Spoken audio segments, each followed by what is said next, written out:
Hello again, kids. I just wanted to make sure you don't have any problems with the page 23 that is on the schedule for today, solving problems about area.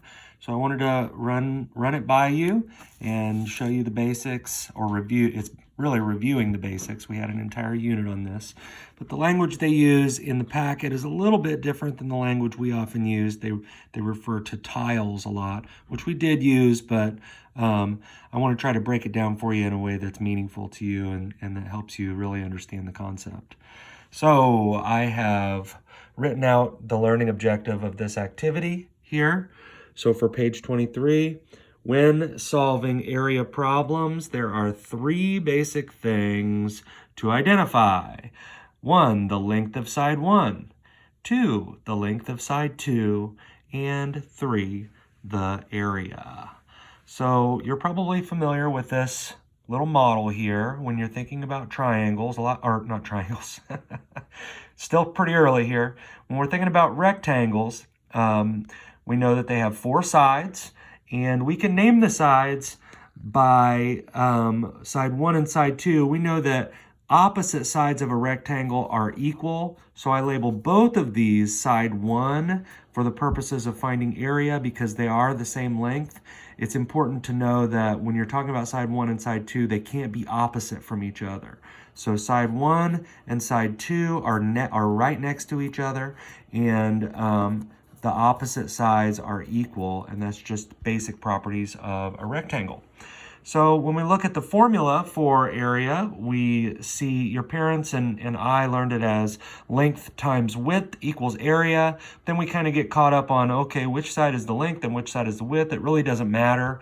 The important thing to remember is when you're looking at a triangle, or I did it again. When you're looking at a rectangle, it's the two adjacent or sides that are next to each other. They share a corner together that are what we're looking at putting into the formula. So side 1 times side 2 equals the area. And just a quick review on what area is.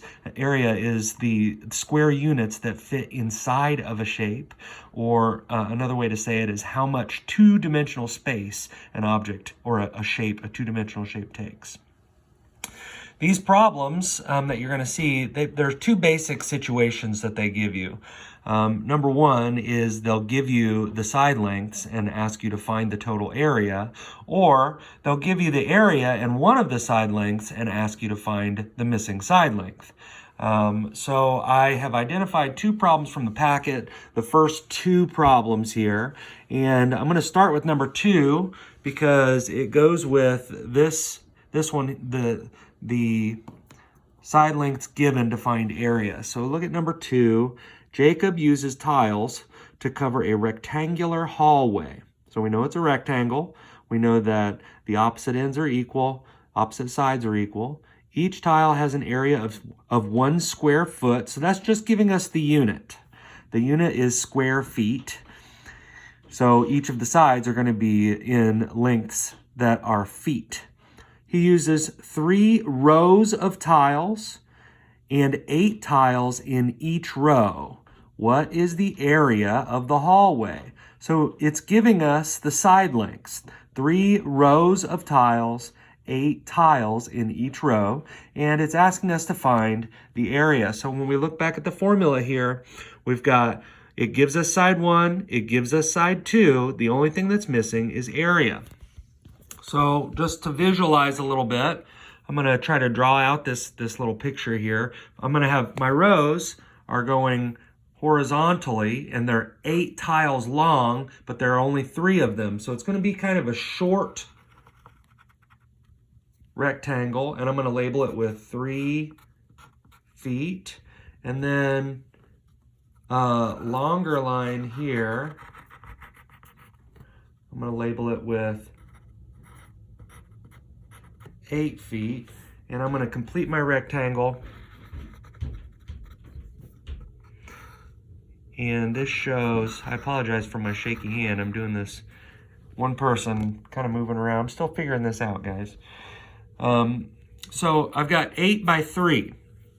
So to find the area using the formula, I'm going to use side 1 times side 2. So I'm going to do it doesn't matter which order, we know that from the commutative property, 8 times 3, and that would give me 24 square feet, which looks like that.